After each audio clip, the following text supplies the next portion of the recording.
বৈদিক পঞ্জিকা অনুযায়ী চৈত্র মাস থেকে নতুন বছর শুরু হলেও বাংলা ক্যালেন্ডারের হিসেবে নতুন বছর শুরু হয় বৈশাখ মাস থেকে। আর কাল চৈত্র সংক্রান্তি, তার পরের দিনই পয়লা বৈশাখ।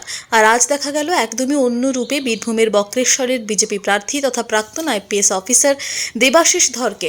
ইতিমধ্যে 18তম লোকসভা ভোটের দামামা বেজে গিয়েছে গোটা দেশ জুড়ে। আগামী 19 এপ্রিল থেকে শুরু হচ্ছে লোকসভার নির্বাচন। ইতিমধ্যে সমস্ত দলের প্রার্থীরা নেমে পড়েছে ভোটের ময়দানে। শুরু হয়ে গিয়েছে জোর কদমে প্রচার। তারই মাঝে বঙ্গ রাজনীতিতে নতুন রাজনৈতিক প্রেক্ষাপট। এদিন প্রাক্তন আইপিএস অফিসার দেবাশিস ধরকে হুড খোলা জিপে করে প্রচার সারতে দেখা গেল।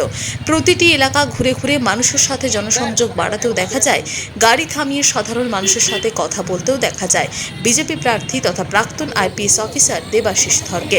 সুষ্ঠু এবং শান্তিপূর্ণ ভোটদানের কথাও তার মুখে শোনা যায়। প্রতি মুহূর্তে দেখা যায় কখনো মন্দিরে পুজো দিয়ে, কখনো আবার হুড খোলা জিপে করে জনসংযোগ কর্মসূচি করতে। এদিন তার অন্যথা হলো না। এদিনও সেই একই দৃশ্য নজরবন্দী হলো।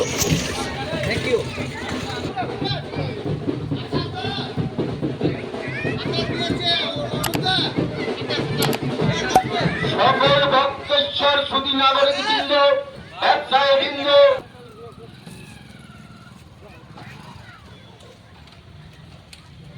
সকল ভক্তেশ্বর মানুষ সকলকে ভারতীয় জনতা পার্টির পক্ষ থেকে অনেক অনেক অভিনন্দন।